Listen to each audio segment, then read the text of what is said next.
In this video, I'm going to show you how we can figure out the half-life, and hence calculate a value for the rate constant for a first-order reaction.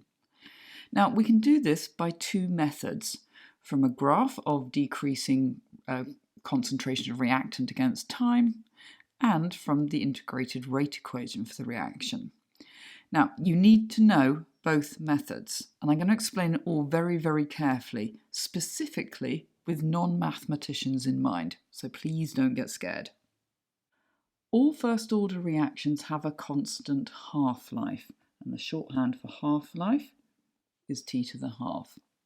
And what this means is that the time taken for the concentration of the reactant to fall to half its initial value is constant, and it's independent of the initial concentration. The decomposition of dinitrogen pentoxide is a first-order reaction. N2O5 falls apart to form NO2 plus O2. And we can write the rate equation. Rate equals K N2O5. So it's first order overall, and it's first order with respect to its only reactant, the dinitrogen pentoxide. Since this reaction is first order, it has a constant half-life, which means that whatever concentration of N2O5 I start with, the time taken for its concentration, its value, to halve, and then halve again, will be constant. So the time taken to go from 2 mole per decimeter cubed of our reactant to half its value, 1 mole per decimeter cubed, will be exactly the same amount of time as it takes to go from 1 mole per decimeter cubed to half that value, 0.5 mole per decimeter cubed, and so on. Let's have a look at this on a graph. So, the rate of decomposition of N2O5 was measured over time, and we have a set of results here. As you can see, it's not a very speedy reaction. And if we plot this set of results, so that's concentration of N2O5 against time, we have an exponential decay curve. Now, we can calculate the half-life directly from the graph, and that's the first way to do this. So, for example, if we start off with 2 mole per decimeter cubed, so that's my first time. Half of that is 1 mole per decimeter cubed. So this is my first half-life. Now, to prove that it's constant, I'd want to check my second half-life. My second half-life would be, say, from 1, and it doesn't matter exactly which values you choose, as long as you halve them, 1 mole per decimeter cubed to 0.5 mole per decimeter cubed. And this would be my second half-life. And when you do this accurately, you find that those two values are almost exactly the same. And the half-life turns out to be 1,117 seconds. I'd like to show you a common mistake that's made by students when they are looking at half-life. It's not uncommon for students to calculate the first half-life like so, starting with the initial concentration. That's absolutely fine. So that was whatever, 2.33, that value there. And then they halve it, which would be, if I had a proper axis, let's say there. So my first half-life is like so. And then they calculate the second, or they draw on the second half-life. So they halve that value. Let's say that's roughly there. And they draw it like so. And they go, and this is my second half-life, going all the way back to 0. And of course, it's not going to be constant. Now we can use this same exponential decay curve to find a value for K, our rate constant. So if I remind you, the rate equation was rate equaled K N2 N2O5. So if I can find the rate of reaction for a specific concentration of N2O5, I can rearrange that equation and find a value for K. So how do we do that? Well, the answer is to draw a tangent at a specific concentration. So I'm going to take this one here, and because of the angle of my iPad, I'm not going to be able to draw a very good tangent, but I am drawing a tangent at this particular concentration, which was 1.27 mole per decimeter cubed. Technically, the tangent should really be touching the line. And then I can work out the gradient of that tangent because it's going to be the change in the y-axis over change in x-axis. The change in concentration divided by the change in time, which is what rate of reaction is. And when you do that on proper graph paper, and we put in the actual values, so where rate equals change in y over change in x, it comes out at 7.58 times 10 to the minus 4, and the units are moles per decimeter cubed per second. Now, in order to find a value for K, we now need to rearrange our rate equation. So K equals rate divided by the concentration at the point at which I drew the tangent. So the rate was 7.58 times 10 to the minus 4. The concentration was 1.27 mole per decimeter cubed, and that comes out at a value of 5.97 times 10 to the minus 4, and the units are seconds to the minus 1. Now, as you can see from my pretty half-hearted attempt here to draw a tangent, this is not a particularly accurate way of finding a value for the rate constant, because it depends entirely on exactly how well you draw your tangent line, which in turn depends on how well you drew your original graph and your curve of best fit. So we have a better way to find a value for the rate constant for a first order reaction. The bad news is it requires us to use the integrated rate equation for a first order reaction. The rate equation for this reaction, for first order reactions, rate equals K, concentration of the reactant, in this case N2O5. The integrated rate equation for a first order reaction looks like so. Ln, I'm going to go through all this in a second, N2O5, square brackets to denote concentration, T over concentration N2O5 with a little 0, brackets, equals minus KT. Let's start at the beginning. Ln. So that is the natural logarithm. Now, as I've always said, you don't need to do A-level maths to be absolutely brilliant at A-level chemistry. However, there are some things that you do need to get your head around, and logarithms, natural logarithms, are one of them. There is a link in the blurb below to a post on everything you need to know about logarithms and the laws of logarithms, even, for A-level chemistry, and it's written for those of you who are not doing maths A-level. Please check that out if you didn't cover this at GCSE. T in this equation is the half-life, so T to the half. This value here at 0 is the initial concentration of our reactant, so the amount we actually started with in our experiment. So this is the concentration after one half-life.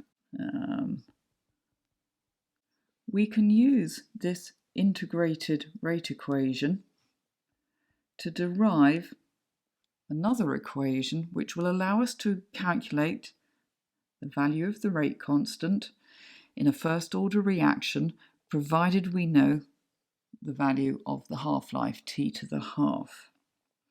So our integrated rate equation becomes k equals 0.693 divided by t to the half. Sometimes we see it written as so. K equals natural logarithm of 2 divided by t to the half. And I suspect, a bit like me, you'll be thinking, these equations, whichever way you care to write them, bear absolutely no resemblance to either the rate equation or the integrated rate equation. And we find that textbooks expect you to learn it and use it. Now, personally, I think that that is never an educationally sound way of teaching anybody anything. So I am going to run through the maths from how we get from the integrated rate equation to one of these two expressions. I'm doing this not because you will ever be asked to reproduce this in an exam, but I feel very, very strongly that if you can follow this maths, and it's very straightforward, then you will have some understanding as to where these two equations come from, which is going to make it much more straightforward when we try to use them. The first thing we're going to do is simplify this part of the equation. Now, we know that the half-life, or 1 half-life, is the time taken for the initial concentration to halve. Remember that this concentration at the bottom here is the initial concentration. So what we're saying is that the half-life, or the concentration of N2O5 after 1 half-life, is half the original initial concentration. That is the definition. So N2O5, square brackets, the initial concentration, divided by 2. We've halved it. And if I were to turn that round, we could say that the initial concentration is equal to twice the concentration at the half-life, or after 1 half-life would be a better way of saying that. The next thing we're going to do is we are going to integrate that expression into our integrated rate equation. So our integrated rate equation looks like so. We've got ln initial concentration of N2O5 divided by twice the initial concentration of N2O5 is equal to minus kT. And I'm going to put t to the half because in this case it is the half-life that the t refers to. So basically what we're saying is that this expression here is whatever the concentration I had to begin with, I had half after 1 half-life. So it's ln 1 over 2. Doesn't matter what the actual concentrations are, it's always going to be half. Equals minus k t to the half. And if I rearrange that, I end up with minus t to the half equals ln 1 over 2 divided by k, the rate constant. And that in itself, I can switch over. So t to the half equals minus ln half over the rate constant. And if you plug minus ln half into your calculator, you end up with 0.693. The half-life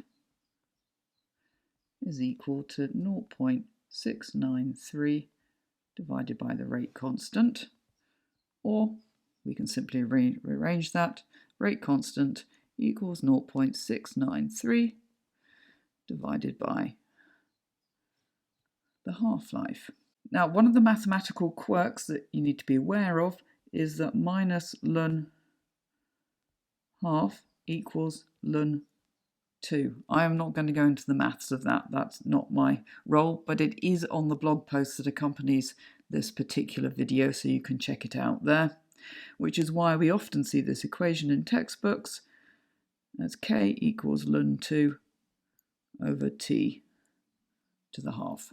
So I can use this expression to calculate a more accurate value for the rate constant for my experiment using N2O5, because k is equal to 0.693 divided by the half-life, which we know is 1,117 seconds, and that comes out to be 6.20 times 10 to the minus 4 seconds to the minus 1. Using this equation, whichever one you like, is a more accurate way of determining the rate constant for a first order reaction, assuming we know a value for the half-life, t to the half. What if we don't know a value for the half-life? What can we do then? Well, the third way to find the value of the rate constant is to rearrange the integrated rate equation into the form of a straight line graph, which of course is y equals mx plus c. Essentially what we're doing, we're using logarithms to linearize our data. So instead of, when we plot concentration of our reactant against time having an exponential decay curve, we end up with a straight line graph. The second law of logarithms tells me that ln, one number divided by another, in this case a divided by b, is exactly the same as ln the first number take away ln the second number. So let's apply that to our integrated rate equation. We can say that ln N2O5 at time t after one half-life take away the natural logarithm of the concentration of N2O5 at the start of the experiment initially is equal to minus the rate constant times time.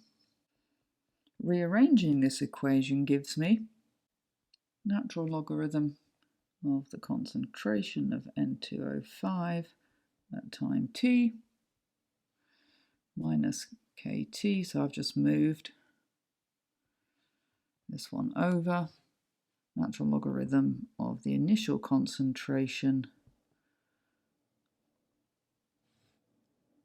of N2O5, y equals mx plus c. So if I plot varying concentrations, or the natural logarithm of the varying concentrations of N2O5 on the y-axis, I am going to plot time on the x-axis. The gradient of this line is going to be minus k, minus the rate constant, and c is the intercept on the y-axis, which we would expect to be the initial concentration of N2O5. It's all falling very nicely into place. So if I take my original data of concentration against time, the only thing I need to do is take the natural logarithm of each of these concentrations. So if I literally plug ln 2.33 into my calculator and press equals, I get 0.856. And when you plot the natural logarithm of N2O5 against time, we get a graph that looks just like so, and we can draw a nice straight line of best fit through. So gradient equals change in y over change in x. And when I do this properly and plug the numbers into my calculator, that comes out to be minus 5.86 times 10 to the minus 4, which is what you'd expect. It's negative because the line is falling. Okay, so k equals minus the gradient. So that equals 5.86 times 10 to the minus 4 seconds to the minus 1. So the advantage of this method is that we don't need to know the half-life in order to come up with a value for the rate constant. The half-life, t to the half, is equal to 0.693 divided by k. So if I plug that into my calculator, 0.693 divided by 5.86 times 10 to the minus 4, that comes out as 1183 seconds. As always, in the blurb below there is a link to the Crunch Chemistry website where you can find the notes that go along with this video, as well as a practice question, so you can put all this into practice. If this has been useful to you, then please hit the like button and subscribe. It makes a huge difference to a small channel like us. And share. Tell everyone all about us. Look forward to seeing you next time.